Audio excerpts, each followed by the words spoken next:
The morning mist hung heavy over the ancient castle grounds as Princess Elena stood at the grand window of her chambers, her delicate fingers tracing patterns on the cold glass. 28 years of life within these stone walls had prepared her for many things, but not for this moment. Not for the devastating news that had arrived with the dawn. Dr. Harrison's words still echoed in her mind like a funeral bell. The tremor in his usually steady voice had betrayed the gravity of what he was about to reveal. "Your Highness," he had said, removing his spectacles with shaking hands, "I'm afraid the tests have confirmed our worst fears." The rare genetic condition that had claimed her grandmother, Queen Isabella, had finally shown its face in Elena's bloodline. The same condition that had remained dormant for 2 generations had awakened with a vengeance. 6 months, perhaps 8 if she was fortunate. The irony wasn't lost on her that fortune had never seemed more distant. Prince Alexander found her there as the sun began to pierce through the morning clouds. His tall frame filled the doorway, and, even without turning, Elena could feel the weight of his presence. They had been married for 7 years, partners in duty and love, sharing the burden of royal responsibility and the joy of private moments stolen between state functions. "The children don't know yet," she whispered, her breath fogging the window. "How do I tell them their mother won't see them graduate, won't dance at their weddings, won't hold their children?" Alexander crossed the room in 3 long strides, his arms encircling her from behind. Alexander's strong jaw was tightly clenched, his usually bright blue eyes clouded with unshed tears. Lines of worry had appeared overnight, aging him beyond his 32 years. "The kingdom," she began, but he silenced her with a gentle finger against her lips. "The kingdom will endure," he said firmly. "It has weathered storms far greater than this. What I cannot endure is the thought of losing you." Their love story had begun like something from a fairy tale. Elena, the shy princess from the small European kingdom of Valdoria, had met Alexander, the charismatic prince of neighboring Astoria, at a diplomatic summit. What started as political necessity had blossomed into genuine affection, and then into the kind of love that poets wrote about and cynics dismissed as fiction. The wedding had been a spectacle watched by millions around the world. 2 beautiful young people promising to love each other through whatever life might bring. They had meant those vows with every fiber of their being, but neither had imagined that whatever life might bring would arrive so soon and with such devastating finality. Their children, Prince James, age 6, and Princess Sophie, age 4, remained blissfully unaware of the shadow that had fallen over their family. James was at his riding lesson, his laughter carrying across the courtyard as he guided his pony through a series of jumps. Sophie was in the nursery with her governess, probably demanding another story about brave princesses who saved kingdoms with their kindness. Elena had insisted on maintaining their normal routines. The children would have the rest of their lives to understand loss and grief. For now, they deserved to remain children, protected by the innocence that was their birthright. The royal staff had been informed in strict confidence. Mrs. Pemberton, the head housekeeper who had served the family for 30 years, had wept openly when told the news. The security detail had tightened almost imperceptibly, not due to any external threat, but from a collective desire to shield their beloved princess from any additional stress or intrusion. Elena had always been different from other royals. Where others maintained careful distance, she had embraced the people with genuine warmth. She visited hospitals not for photo opportunities, but because she truly cared about the patients. She championed causes not because they were politically advantageous, but because injustice genuinely troubled her sleep. The irony that someone so dedicated to healing others now faced an incurable illness was not lost on anyone in the castle. The same hands that had comforted dying children in hospital wards would soon need comforting themselves. As the day progressed, Elena found herself moving through familiar routines with heightened awareness. Every conversation with her children felt precious. Every shared glance with Alexander carried the weight of unspoken sorrow. Every mundane moment, breakfast with the family, reviewing correspondence, planning next week's charity visit, had taken on profound significance. The royal photographer, Marcus, who had documented their family's journey for years, noticed the change immediately. There was something different in the way the princess held herself, a fragility wrapped in dignity that hadn't been there before. He had seen enough of life through his lens to recognize when someone was saying goodbye, even when they couldn't yet speak the words aloud.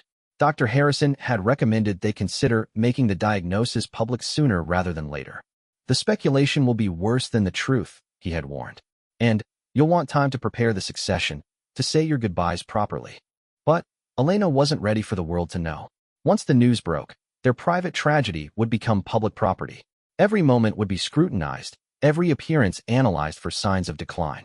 The children would be followed by cameras hungry for glimpses of a family in crisis. She needed time to process this herself before she could help others understand it. Time to figure out how to be strong for her children while allowing herself to grieve the future she would never see. Time to love her husband fully in whatever days remained, without the intrusion of a world that would want to witness every moment of their heartbreak. As evening approached, Elena made a decision that would define how their story would unfold. She would not hide away like a wounded animal. She would not retreat from the responsibilities she had sworn to uphold. Instead, she would use whatever time remained to love her family completely and serve her people with the same dedication that had defined her entire adult life. The princess who had never asked for her position would face her greatest challenge with the same grace that had made her beloved by millions. She would show the world that true nobility wasn't about bloodlines or crowns, but about how one faced the unthinkable with courage, love, and unwavering dignity. The news broke on a Tuesday morning, delivered with the clinical precision that royal announcements demanded, but could never fully contain the human storm that followed. Elena had insisted on writing the statement herself, rejecting the sanitized versions prepared by the royal communications team. It is with heavy hearts that we share news of Princess Elena's recent medical diagnosis, the statement read. Her Royal Highness has been diagnosed with a rare genetic condition that will significantly impact her future. While this news is devastating to our family, the princess wishes to continue her royal duties for as long as she is able, and asks for privacy during this difficult time. The reaction was immediate and overwhelming. Within hours, the castle gates were lined with flowers, cards, and gifts from ordinary people whose lives Elena had touched. Children drew pictures of princesses with angel wings. Elderly couples who remembered her wedding day wept openly as they placed roses among the growing memorial. Alexander watched from the window as the crowd grew throughout the day. These weren't curiosity seekers or tabloid journalists, but genuine mourners grieving alongside a family they felt they knew personally. A young mother held her daughter on her shoulders so the child could add her drawing to the collection. An old man in a military uniform stood at attention for several minutes before laying down a wreath.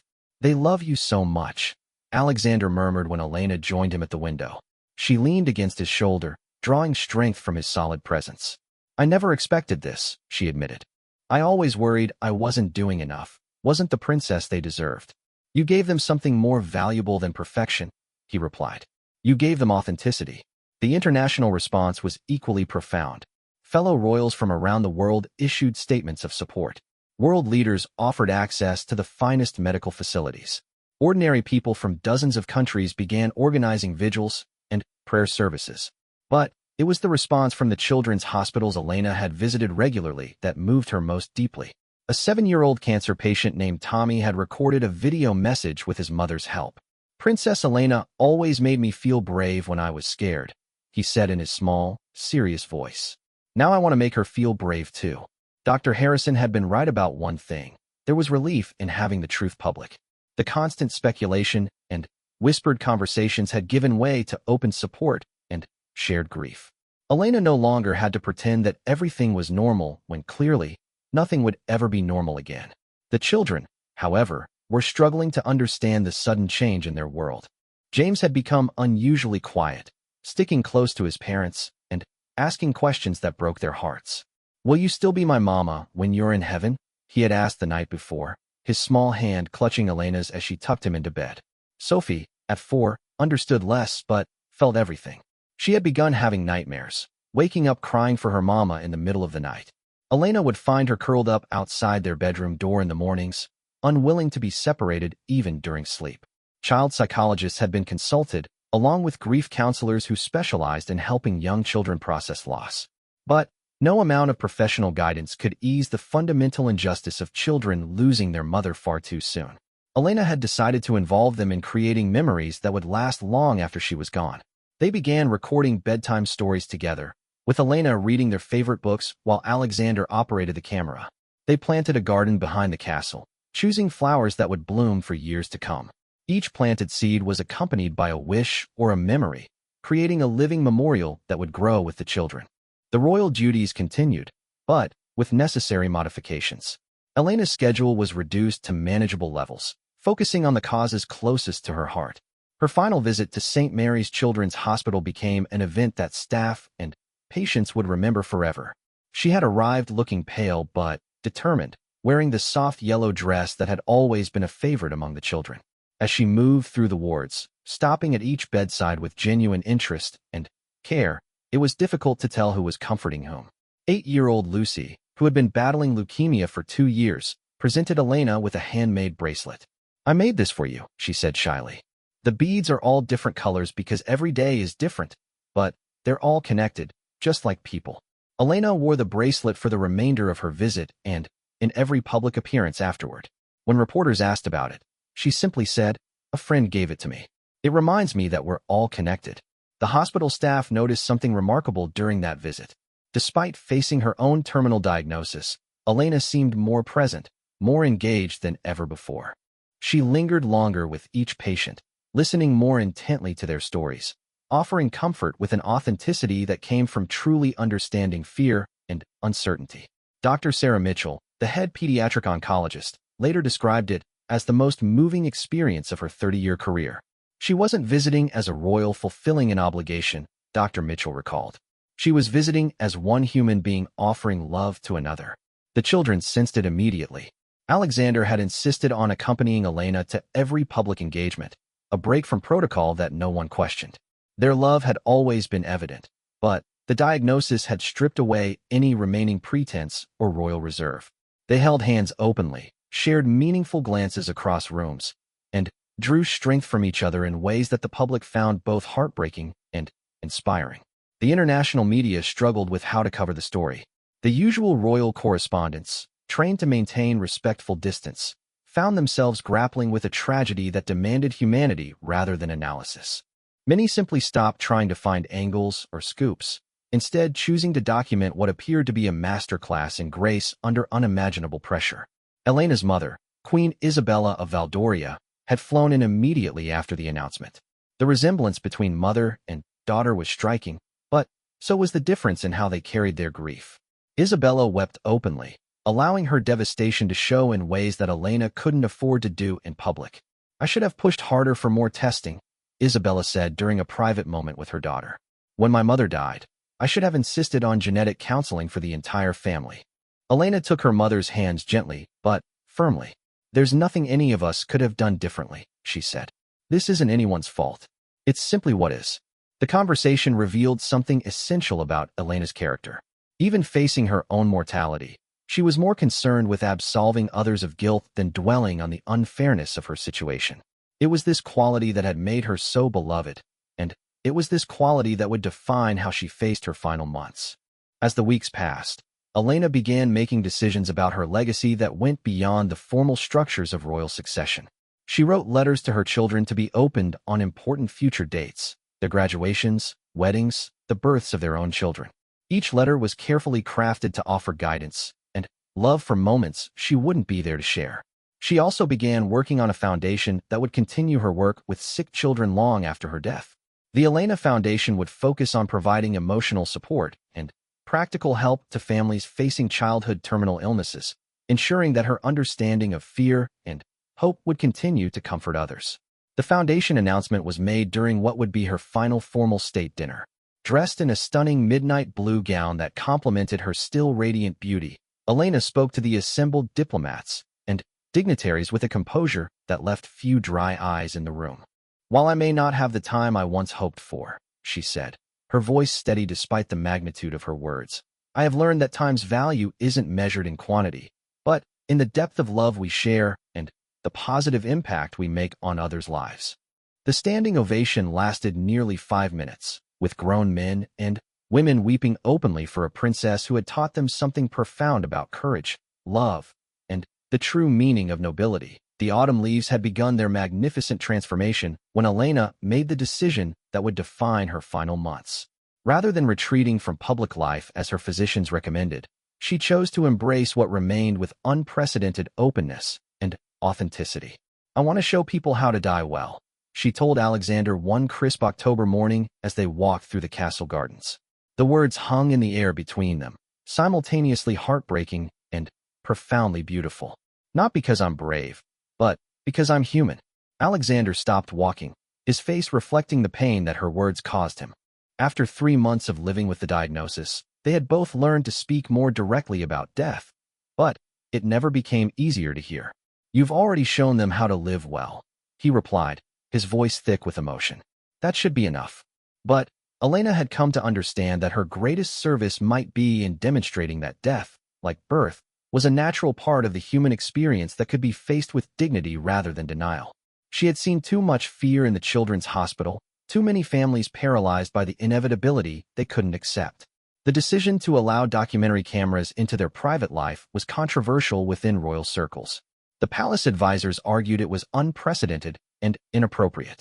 The Queen Mother expressed concerns about the children's exposure to public scrutiny. But Elena was resolute. "If my story can help one family communicate better about loss," she said during a heated meeting with senior palace officials, "if it can help one child understand that love doesn't end with death, then whatever privacy we sacrifice will be worth it." The documentary crew, led by award-winning filmmaker James Patterson, was granted access that no royal family had ever permitted. They would film Elena's daily life, her interactions with her children, her medical appointments, and her preparations for death.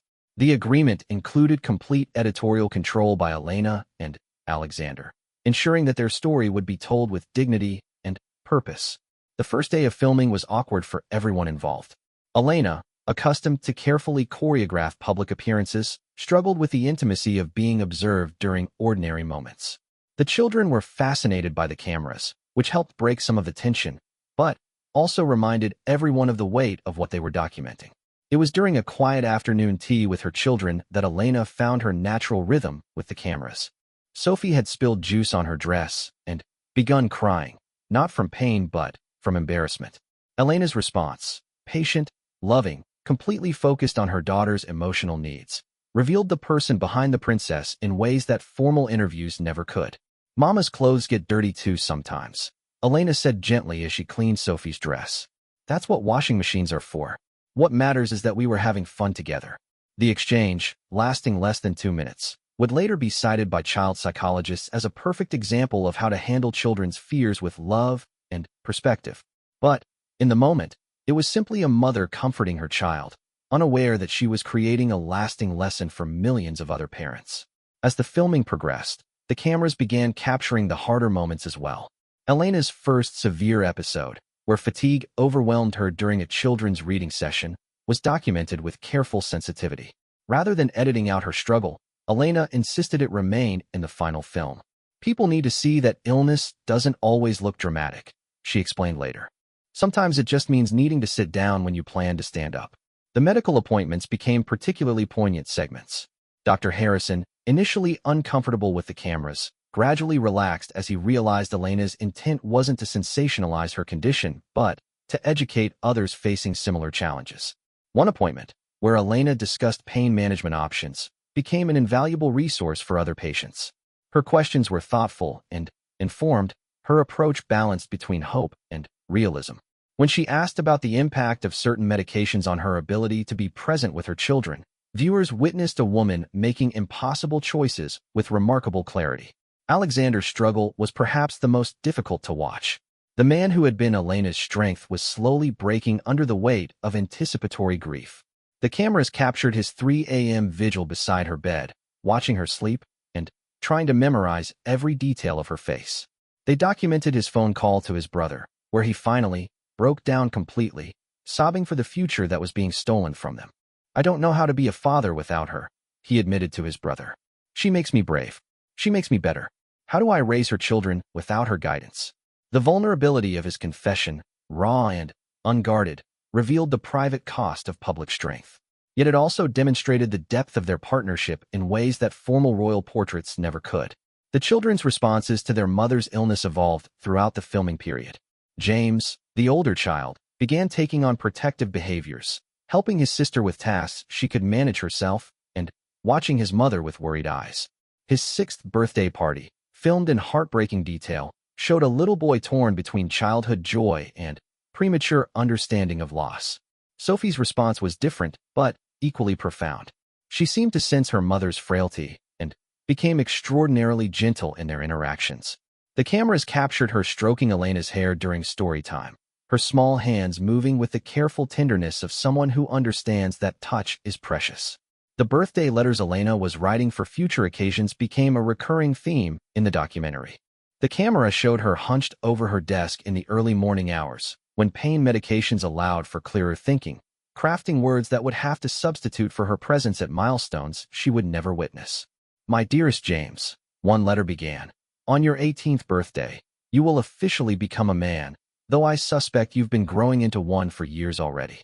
I want you to know that every choice you make that comes from love and kindness makes me proud, even though I cannot tell you so in person." The emotional weight of watching Elena write her own children's future was almost unbearable for viewers, but it served Elena's purpose of showing how love could transcend physical presence. Perhaps the most powerful sequence involved Elena's conversation with other terminally ill patients at the hospital. She had requested a private meeting with several families facing similar challenges, and the documentary crew was permitted to film the gathering. The conversation was unlike anything previously captured on film.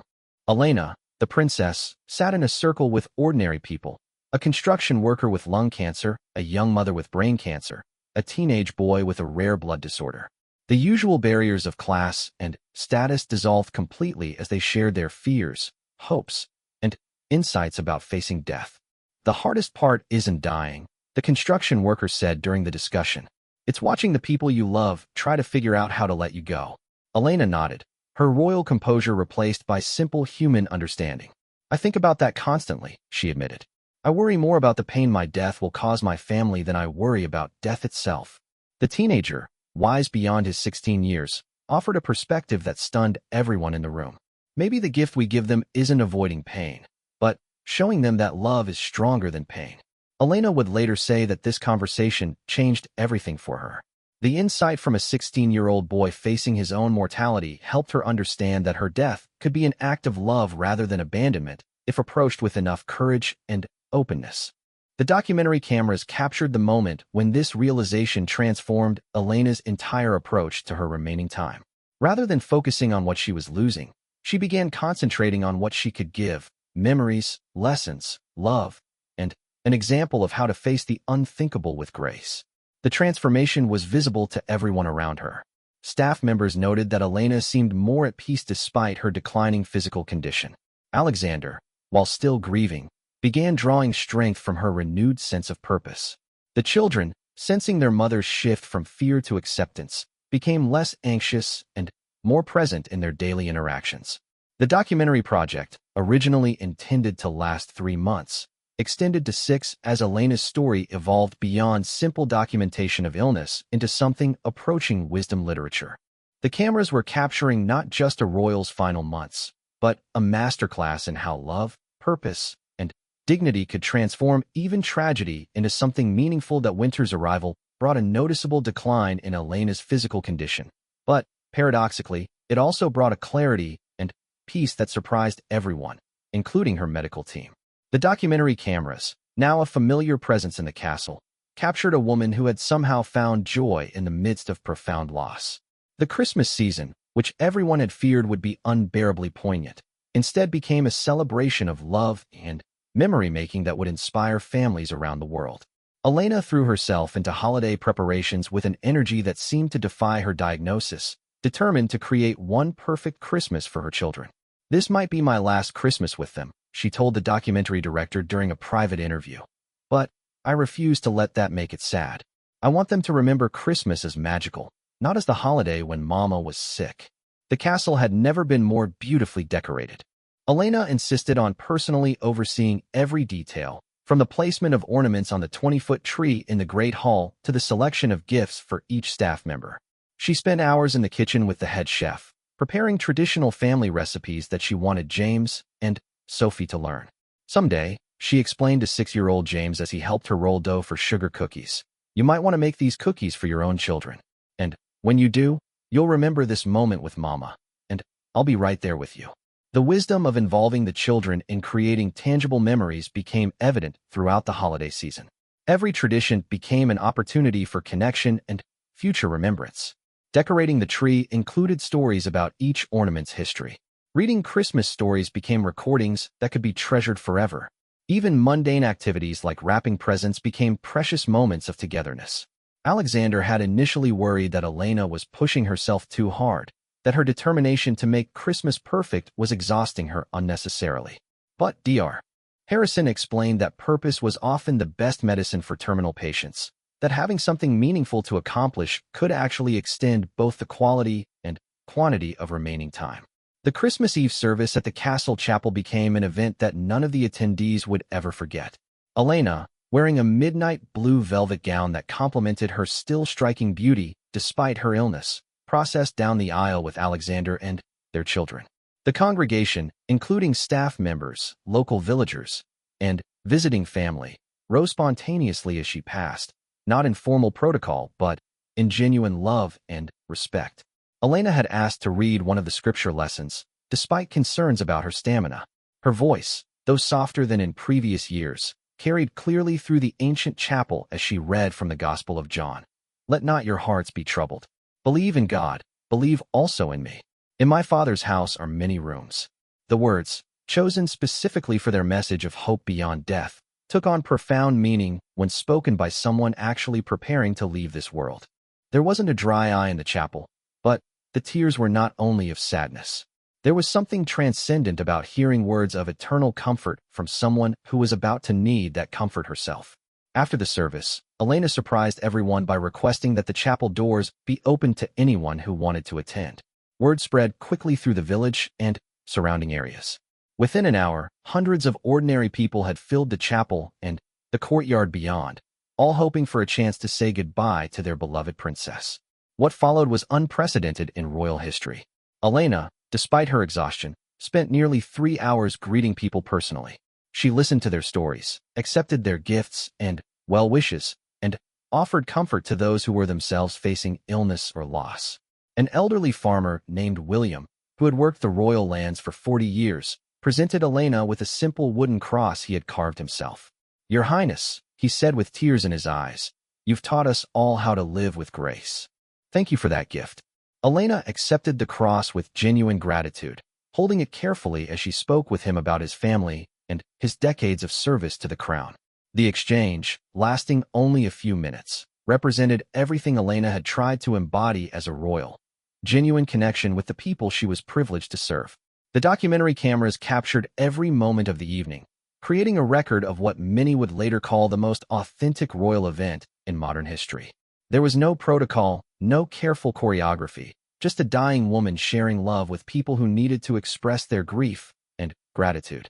Christmas morning brought private family moments of exquisite tenderness. The children, still young enough to be excited by presents, filled the family quarters with laughter and joy. Elena, propped up with pillows on the sofa, watched their delight with an expression of pure contentment. The gifts she had prepared for Alexander, James, and Sophie were not material objects, but memory books filled with photographs, letters, and mementos from their life together. Each book was personalized with handwritten notes and stories that captured Elena's perspective on their shared experiences. For James, she had created a Brave Prince book filled with photos of his accomplishments and adventures, each accompanied by notes about his character and potential. "You have your father's strength and your own special kindness," one note read. "Use both to help others, and you will always make me proud." Sophie's Princess of Joy book celebrated her daughter's infectious laughter and natural empathy. "You have the gift of making people happy just by being yourself," Elena had written. "Never lose that magic. The world needs your light." Alexander's book was simply titled My Love and contained their entire love story in photographs and words. The final entry, written just days before Christmas, read, "You made every day of my life better than I could have imagined.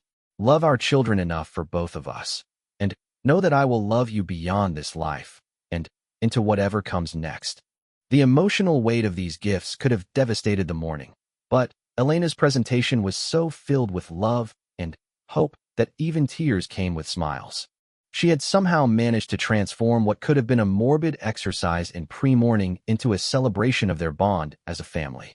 The afternoon brought extended family members for Christmas dinner, and The cameras captured Elena's determination to be fully present despite her declining energy. She sat at the head of the table, participating in conversations and family traditions even as those close to her could see the effort each interaction required. Her mother, Queen Isabella, later described watching Elena during that meal as both heartbreaking and inspiring. She was clearly exhausted, clearly unwell, but she was so completely there with us, Isabella recalled. She wasn't saving her energy for later because she knew there might not be a later. She was spending it all on love. The conversation around the dinner table revealed how Elena's approach to her illness had affected everyone in her circle. Family members spoke openly about death and grief in ways that would have been unthinkable before her diagnosis. The children asked questions about heaven and memory without fear because Elena had created an environment where such topics could be discussed with honesty and hope. "Will you be able to see us from heaven, Mama?" Sophie asked during dessert, her question delivered with the straightforward curiosity of a 4-year-old. "I believe love lets us see the people we care about, no matter where we are," Elena answered gently. "So when you do something kind or when you're happy, I think I'll be able to feel that joy too." The response satisfied Sophie and provided a framework for understanding death that the entire family could embrace. Elena had somehow managed to discuss the most difficult topic in human experience in terms that gave comfort rather than fear.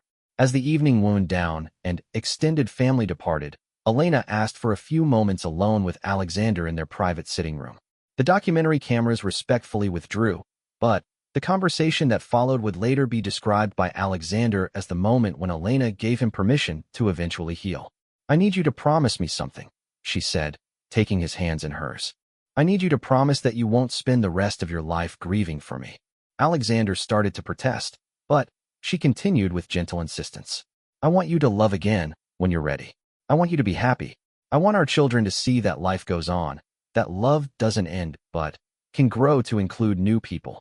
It was a conversation that required extraordinary emotional maturity from both participants, but it demonstrated the depth of Elena's love that she could prioritize her family's future happiness over her own desire to be irreplaceable.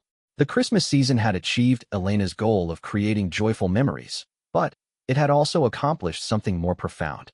It had shown everyone who witnessed it, her family, the staff, the documentary audience, that approaching death with love and purpose could transform tragedy into something approaching triumph. As winter deepened and Elena's condition continued to deteriorate, the foundation established by that Christmas would sustain everyone through the difficult months ahead. She had proven that even terminal illness could not diminish the human capacity for love, joy, and meaningful connection when faced with sufficient courage and grace. Spring came early that year, as if nature itself was hurrying to provide Elena with one last season of renewal and beauty. The castle gardens, which she had always tended with passionate care, burst into bloom with an intensity that seemed almost magical. Elena, now spending most of her time in a wheelchair but insisting on daily garden visits, declared it the most beautiful spring she had ever seen. "Look at those roses," she said to Alexander one particularly warm April morning, pointing to bushes heavy with pink and white blooms. "They don't know this might be my last spring with them, so they're just being magnificently themselves." The observation captured something essential about Elena's final weeks. Rather than dwelling on endings, she seemed determined to celebrate the beauty that remained available to her. The documentary cameras, now operated by a skeleton crew to preserve family privacy, continued to record these moments of grace. Elena's physical decline had accelerated significantly since Easter, but her emotional and spiritual strength appeared to be growing even as her body weakened. Dr. Harrison, who had been treating terminal patients for over 20 years, confided to Alexander that he had never witnessed such serenity in someone facing imminent death. "She's teaching all of us something about dying well," he observed during one of his final visits to the castle. "Most patients fight death until the very end, which is natural and understandable. But Elena seems to be collaborating with it, finding ways to make even this process meaningful and beautiful." The collaboration Dr. Harrison described was evident in Elena's daily choices during those final weeks. She had created what she called completion rituals, specific activities designed to bring closure to important relationships and responsibilities in her life. Her final visit to the Children's Hospital was scheduled for a Thursday morning in late April, despite her medical team's concerns about her stamina. Elena was determined to say goodbye to the young patients who had taught her so much about courage over the years. The visit, limited to 1 hour to protect Elena's limited energy, became an event of extraordinary emotional power. The children, many of whom had followed Elena's own journey through news reports and the documentary, seemed to understand that they were witnessing something special. 8-year-old Tommy, the boy who had recorded the video message months earlier, approached Elena's wheelchair with careful solemnity. He was now in remission from his cancer, his hair growing back in soft curls. "Princess Elena," he said formally, "I wanted you to know that you helped me be brave, and now I want to help other kids be brave too. Is that okay?" Elena's eyes filled with tears as she reached for his small hand. "Tommy, that's not just okay, it's wonderful. You understand the most important secret in the whole world, that we help each other be brave." The exchange, captured by the documentary cameras, would later become one of the most shared moments from the entire film. It demonstrated how Elena's approach to her own mortality had created ripple effects of courage and compassion that extended far beyond her immediate family. Her final state function was a reception for children's charity organizations, held in the castle's Great Hall on the first Monday in May. Elena, wearing a soft lavender dress that complemented her increasingly fragile appearance, managed to personally greet each of the 200 attendees.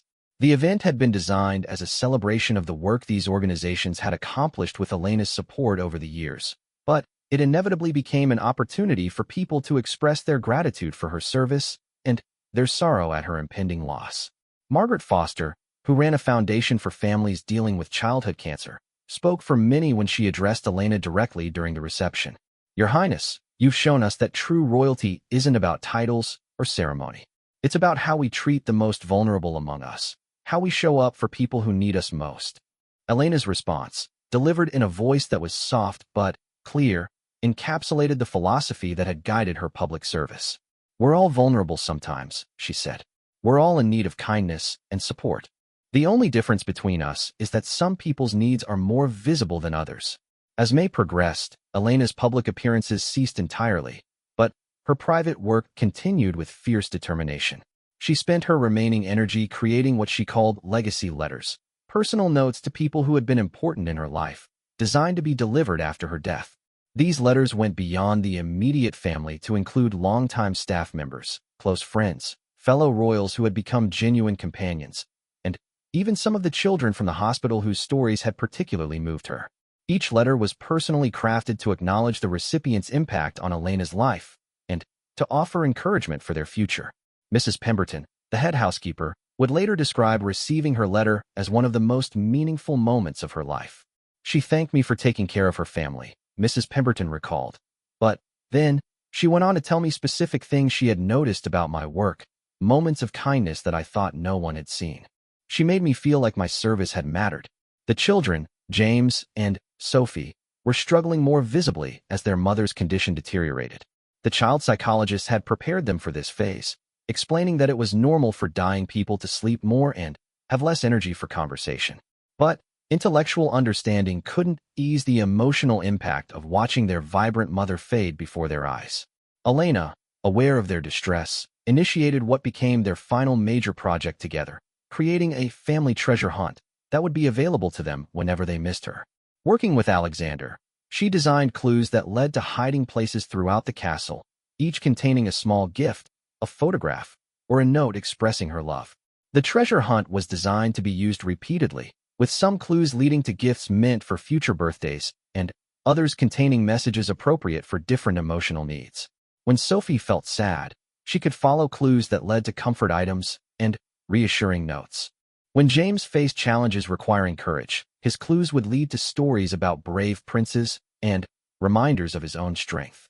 This way, Elena explained to them during one of their planning sessions, "Even when I can't be with you physically, you'll always be able to find a message from me when you need one."